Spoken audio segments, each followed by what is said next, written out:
Give me my son, or I will break every window on this car and drag you both out. He was standing in the parking lot of a laundromat in South Memphis at 9 o'clock at night, and he was not bluffing. Darnell Hayes did not bluff. He promised. And every promise he made came with bruises or worse. And the woman sitting in the locked car with her arms wrapped around a 4-year-old boy knew this better than anyone alive, because her body had been keeping a record of his promises for 6 years. Her name was Nadia. She was 26 years old. She had the kind of beauty that she had learned to treat as a liability rather than a gift, because beauty attracts attention and attention attracts men like Darnell, men who see a woman and do not think partner or equal or person but mine. She was holding her son, Caleb, against her chest so tightly that the boy could feel her heartbeat through her shirt, rapid, desperate, the rhythm of a mother whose body is preparing to do whatever it has to do to keep her child breathing. Darnell hit the window. The glass cracked. Not shattered. Cracked. A web of fracture lines spreading from the point of impact like a prophecy of what was coming next. "Mama," Caleb whispered. "Do not look at him, baby. Close your eyes." "Mama, I am scared." "I know. Close your eyes. Now I need to stop here. Because what is about to happen in this parking lot is going to change the course of 3 lives permanently. And the person who changes it is not the police, not a neighbor, not a bystander with a phone. The person who changes it is sitting in a black sedan 40 feet away, watching everything. And he is the last person on earth you would expect to become a savior. His name was Enzo Carrera. If you lived in Memphis and you moved in certain circles, you did not say his name carelessly. You did not say it in restaurants. You did not say it on phone calls you were not certain were private. Enzo Carrera controlled the drug trade from South Memphis to the Mississippi state line. He laundered money through 14 businesses. He had a body count that law enforcement estimated but could never prove, and he conducted his affairs with a quietness that made him more dangerous than the loud ones, the ones who wanted attention, the ones who needed the world to see their power. Enzo did not need the world to see anything. The world felt him. That was enough. He was 41. He had come to this laundromat for a reason that had nothing to do with laundry and everything to do with a meeting that had ended 7 minutes ago in the back office. A meeting about territory and supply and the mechanical details of an empire that required constant maintenance. He was sitting in his car with his lieutenant, a man named Sal, reviewing numbers on a phone when the shouting started. He looked up. He saw the man at the car. He saw the cracked window. He saw the woman inside, bent over a child, shielding him with her body the way animals shield their young, with everything, with the total offering of self that requires no thought, because it is deeper than thought. Enzo watched. Sal glanced at him. "Not our business, boss." Enzo did not respond. Darnell hit the window again. This time it shattered. Glass rained inward. Nadia screamed. Caleb screamed. Darnell reached through the broken window, his hand finding Nadia's arm, his fingers closing around her wrist with the practiced grip of a man who had grabbed her 1,000 times before and knew exactly how much pressure to apply to make resistance pointless. "You think a restraining order means something to me?" Darnell shouted. "You think a piece of paper keeps me from my son? He is mine. You are mine. You have always been mine." He pulled. Nadia held Caleb tighter. The boy was crying now, the high, breathless crying of a child who understands that he is in danger, but does not yet understand what danger means. Only that the world has become a place where the person who is supposed to protect him cannot. Enzo opened his car door. Sal looked at him. "Boss. Stay here." "Boss, this is..." "I said stay here." Enzo stepped out of the car. He walked across the parking lot. He did not rush. He did not run. He walked with the measured, unhurried pace of a man who has learned that speed is a sign of panic and panic is a sign of weakness, and weakness is something Enzo Carrera had removed from his vocabulary so long ago that he had forgotten the taste of it. Darnell did not see him coming. Darnell was too busy trying to pull a woman through a broken window while she fought him with one arm and held a child with the other. Enzo stopped 3 feet behind him. "Let go of her." Darnell turned. He saw a man he did not recognize. Tall, olive skin, dark suit, eyes that held nothing warm and nothing cold. Just the absolute certainty of a person who has made a decision and is now simply waiting for the world to comply with it. "Mind your own business." "I just made it my business." "Let go of her." "I am not going to say it again." Something in Enzo's voice reached past Darnell's anger and found the survival instinct underneath. Darnell released Nadia's wrist. He stepped back. He looked at Enzo the way prey looks at a predator it has just identified, with the sudden, sickening recognition that the hierarchy of this moment has shifted. "Who are you?" Darnell asked. Enzo did not answer. He looked past Darnell, through the broken window, at the woman and the boy. Nadia was bleeding from a cut on her forearm where the glass had caught her. Caleb's face was buried in her neck. She was looking at Enzo with an expression he had seen before, many times, on many faces. The expression of a person calculating whether the new thread is better or worse than the old one. "Are you hurt?" Enzo asked her. She did not answer. "Is the boy hurt?" "No," she whispered. "He is not hurt." Enzo looked back at Darnell. "Leave. That is my son in that car. That is a child in that car who is terrified of you. And I am a man standing in front of you who is not. Do the math." Darnell did the math. Whatever he saw in Enzo's eyes finished the equation. He backed up. He pointed at Nadia. "This is not over." "Yes, it is," Enzo said. "You just do not know it yet." Darnell got in his truck and drove away. Fast. The taillights disappeared around the corner, and the parking lot went quiet except for the sound of a child crying and the hum of the laundromat's dryer through the wall. Enzo looked at Nadia. Nadia looked at Enzo. Between them, a broken car window, a bleeding arm, and the kind of silence that forms when two strangers stand on either side of a moment that neither of them fully understands yet. I need you to subscribe right now, because what this man does next, what he says to this woman, and the reason he does it, that is something I have never told in a story before. Drop a comment. Tell me, do you trust him? Do you think she should? Stay with me. Nadia did not trust him. Let me be clear about that. She had not trusted a man in 6 years, and she was not about to start now with a stranger in a parking lot who had just scared away her ex-boyfriend with nothing but his voice and his eyes. Men who could do that were not safe. Men who carried that kind of authority in their posture were not the kind of men a woman like Nadia should get into a car with. But her window was shattered. Her arm was bleeding. Her son was shaking. And the man who had promised this was not over had just driven away to regroup, not to surrender. Darnell would come back. Tonight. Tomorrow. Next week. He always came back. That was the rhythm of her life. A cycle of escape and recapture that spun like a wheel she could not find the brake for. "You need stitches," Enzo said, looking at her arm. "I am fine. You are bleeding through your sleeve." "That is not fine. Where do you live?" She stared at him. "I am not telling you where I live." He nodded. Not offended. Not impatient. He nodded the way a man nods when a response confirms something he already expected. "Smart," he said. "You should not tell strangers where you live. Especially strangers who look like me. But here is what is going to happen if you go home tonight. He knows where you live. He will come back. Maybe not tonight, but soon. And next time, I will not be in a parking lot 40 feet away." Nadia looked at her son. Caleb had stopped crying, but he had not lifted his face from her neck. He was breathing in small, hitched gasps, the aftershocks of terror that a 4-year-old body does not know how to process. "What do you want?" Nadia asked. Because in her experience, men who helped always wanted something. The help was never free. The help was a receipt that would be presented later, at a time and in a currency of their choosing. Enzo looked at her for a long moment. And then he said something that she did not expect. "I had a sister. Her name was Valentina. She had a man like yours. I was too young to help her. I was 14. She was 22. He killed her in a kitchen in Napoli while I was at school. I found her when I came home. She was on the floor. The pasta water was still boiling on the stove." He said it without emotion. Not because he did not feel it. Because he had felt it for so long that the feeling had become part of his architecture, a load-bearing wall that held up everything he had built since. "I cannot go back and stand in that kitchen," he said. "But I can stand in this parking lot. And I am telling you, as a man who knows exactly what happens when no one intervenes, that I am not going to let what happened to my sister happen to you." Nadia searched his face. She was looking for the lie. She was looking for the angle. She had become an expert at detecting the machinery behind men's generosity because that machinery had crushed her before. She did not find it. And that scared her more than Darnell. "I do not even know your name," she said. "Enzo." "Enzo what?" "Enzo Carrera." Something shifted in her face. She had heard the name. Everyone in South Memphis had heard the name.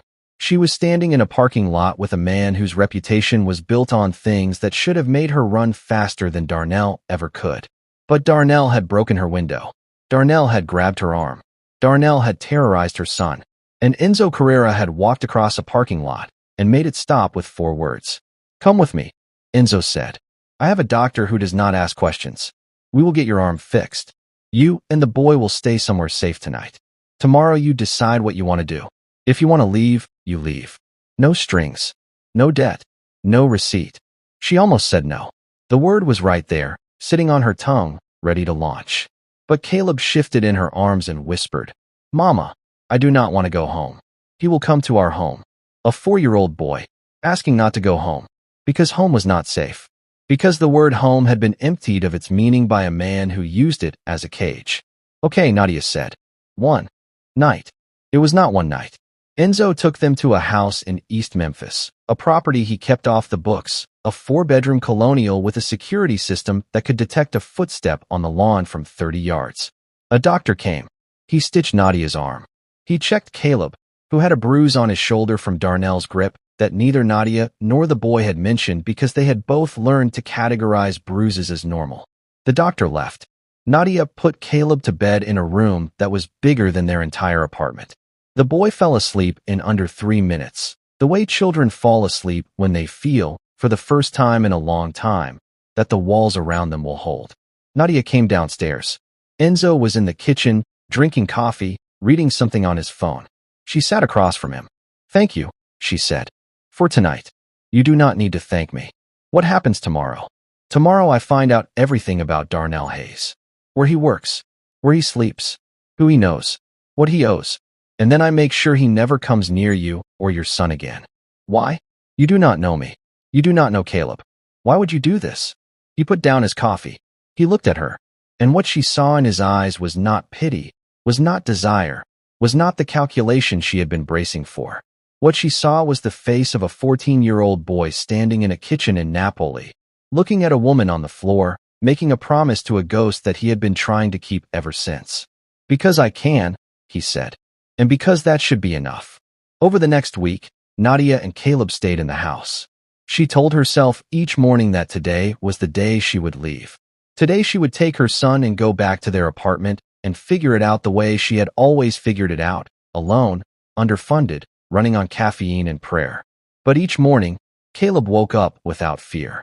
He ate breakfast at a table without flinching at loud sounds. He played in the backyard. He laughed. And the sound of his laughter in that house did something to Nadia that no argument, no logic, no pride could override. It showed her what her son sounded like when he was not afraid. She could not take that from him.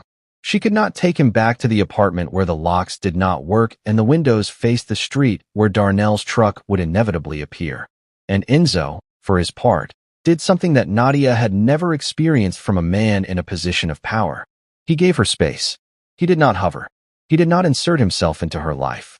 He came to the house once a day, checked on the security, spoke to Caleb with a gentleness that contradicted everything his reputation suggested, and left. He asked nothing. He demanded nothing. He made no claims. Until Darnell forced him to. "Now I need you to stop scrolling and subscribe to this channel right now.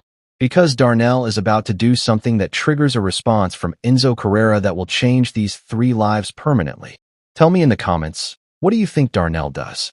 And what do you think Enzo does about it? Stay with me. You are not ready for what had happened next." Darnell filed for emergency custody. Let that land for a moment. A man who had shattered a car window, grabbed a woman through broken glass, terrorized a 4-year-old boy, and violated a restraining order walked into a courthouse in Shelby County and filed a petition for emergency custody of his son on the grounds that the mother had exposed the child to dangerous criminal elements. He was not wrong about the criminal elements. That was the vicious precision of it. Darnell had done his research. He had discovered where Nadia was staying. He had discovered whose house it was. And he had taken that information to a lawyer who specialized in weaponizing family court against vulnerable mothers, a lawyer who understood that the truth is not what happened, but what you can make a judge believe happened.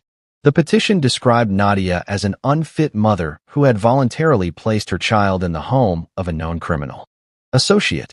It described Caleb as being in imminent danger. It requested immediate removal of the child from the mother's custody, pending a full hearing. And the worst part, the part that made Nadia's hands shake so hard she could not hold the document when it was served, was that the petition was not entirely unreasonable.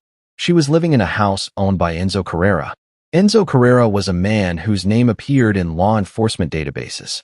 A judge who did not know the context, who did not know about the broken window and the bruises and the 6 years of terror, would look at the surface of this situation and see exactly what Darnell wanted them to see.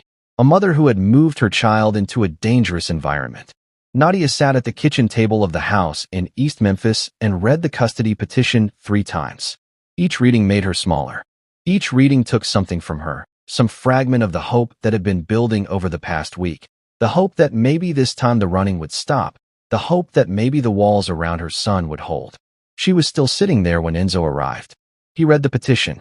His face did not change. His breathing did not change. But something behind his eyes shifted, the way the sky shifts before a storm, not gradually but all at once, the light changing from one thing to another in a single breath. "He is using me against you," Enzo said. "Yes. He is using the fact that I helped you as evidence that you are unfit." "Yes." Enzo set the document down. He looked at Nadia. He looked at the doorway to the hall beyond which Caleb was watching cartoons, unaware that a man in a courthouse had just turned his mother's refuge into a trap. "There is a way to stop this," Enzo said. "How?" "If I stay here, he uses you against me. If I leave, he finds me. If I run, he files kidnapping charges. Every door I open, he is standing on the other side. There is one door he cannot stand behind." She looked at him. "What are you talking about?" "If I claim you and Caleb publicly, under my protection and my name, Darnell cannot reach you through the courts because my lawyers will bury his petition before it reaches a hearing. He cannot reach you physically because my people will make sure he never gets within 500 yards. And he cannot use my reputation against you because I will make that reputation work for you instead of against you." "Claim us?" "What does that mean?" "It means I stand in front of every person in my world and in his world, and I say, this woman and this child are mine. They are under my protection. Anything done to them is done to me. And anyone who does not understand what that means will learn." Nadia stared at him. The word mine rang in her ears with an echo that sounded dangerously familiar. Darnell had used that word. In the parking lot. In the apartment. In every fight, and every reconciliation, and every cycle of the wheel. "You are mine. Caleb is mine." The word mine had been a prison sentence dressed as a love letter. "I have heard that word before," she said quietly. "Mine. The last man who called me has used it like a leash." Enzo was quiet for a moment. When he spoke, his voice was lower than she had ever heard it, and softer, and more careful, as if he understood that the words he was about to say needed to land differently than any words he had ever spoken. "When Darnell said mine, he meant he owned you. When I say mine, I mean I will stand between you and anything that tries to break you. There is a difference, Nadia, and I think, somewhere underneath everything he did to you, you still know what that difference feels like." She did not answer. Not because she did not have an answer, because the answer was too large to fit through her mouth. It was stuck somewhere between her chest and her throat, a knot of fear and longing and the terrifying possibility that this man, this dangerous, quiet, impossible man, was telling the truth. "You do not have to love me," Enzo said. "You do not have to trust me today. You just have to let me stand in front of you until you are safe. After that, you decide. You always decide. That is the difference." Caleb appeared in the doorway. He was holding a crayon drawing. It showed 3 figures. A tall one, a medium one, a small one. They were standing in front of a house. The house had a triangle roof and a yellow door and a sun in the corner with rays that extended to the edges of the paper. "Who is that?" Nadia asked, her voice catching. "That is me," Caleb said, pointing to the small figure. "That is you, Mama." He pointed to the medium one. Then he pointed to the tall one. "And that is Enzo. He keeps the bad guys away." Nadia looked at the drawing. She looked at her son. She looked at Enzo, who was looking at the drawing with an expression she had never seen on his face before, an expression that had nothing to do with power or control or the machinery of empire. It was the expression of a man who has just been handed something he did not know he was allowed to want. She turned back to Enzo. "If you do this," she said, "if you claim us, you cannot take it back. You understand that? This is not a week. This is not a favor. If my son draws you into his family, you are in his family. And if you leave, it will break him worse than Darnell ever could. I am not going to leave." "How do I know that?" Because I have been looking for a reason to be something other than what I am for 27 years. And I just found 2 of them. 3 days later, Enzo's lawyer filed a response to Darnell's custody petition. Attached were 17 pages of documented abuse, photographs of bruises, hospital records, police reports, witness statements, and a restraining order violation captured on the laundromat's security camera that showed, in perfect clarity, a man shattering a car window while a child screamed inside. The petition was dismissed. Darnell's lawyer withdrew from the case. Darnell himself received a visit from 2 men who did not introduce themselves and did not need to. They explained, with the polite efficiency of professionals delivering a non-negotiable message, that any further contact with Nadia or Caleb would result in consequences that the legal system was not equipped to provide, but that Enzo Carrera most certainly was. Darnell left Memphis. Not immediately. He sat in his apartment for 2 days, calculating, measuring, trying to find an angle. But every angle led to the same wall. And the wall had a name. And the name was Carrera. He left on a Thursday. He did not say where he was going. He did not need to. The only thing that mattered was that he was going away from the woman and the boy he had spent 6 years trying to own. On a Saturday morning, 3 weeks after a parking lot and a broken window, Nadia stood in the kitchen of the house in East Memphis making pancakes. Caleb was at the table, drawing. Enzo was sitting across from him, drinking coffee, watching the boy work with the focused attention of a man who has discovered that watching a child draw is more interesting than anything his empire has ever produced. Caleb slid a new drawing across the table. This one showed the same 3 figures. But this time, the tall one was holding the small one's hand. "That is you holding my hand," Caleb said. Enzo looked at the drawing. He picked it up. He held it the way Nadia had seen him hold nothing else. Not money, not contracts, not power. He held it like it was the first thing he had ever been given that he had not taken. "Can I keep this?" Enzo asked. "Yes," Caleb said. "I made it for you." Nadia turned from the stove. She looked at her son and the man sitting across from him. She looked at the drawing between them. She looked at the morning light coming through the window of a house she had entered as a stranger and now stood in as something she did not yet have a word for, but could feel in her body the way you feel warmth, not by seeing it, not by naming it, but by noticing that you are no longer cold. She was no longer cold. And the man at the table, the man the world called dangerous, the man whose name made rooms go quiet and grown men recalculate, was holding a crayon drawing against his chest like it was the most valuable thing he had ever possessed. Because it was. And that is where the story ends. But your part is just beginning. If this story grabbed you by the heart and did not let go, then I need you to do 3 things right now. First, subscribe to this channel. Hit that button. You are not going to want to miss what comes next. Second, share this story with someone who needs to hear it tonight. A mother who is fighting, a friend who is struggling, someone who needs to know that protection can come from the most unexpected places. And third, drop a comment right now. Tell me what hit you the hardest. Was it the parking lot? Was it the custody petition? Was it the drawing? Tell me. I read every single comment, and I carry your words with me into every story I write. The next one is already coming. And I promise you, on everything, it is going to be the one that stays with you the longest. I will see you there.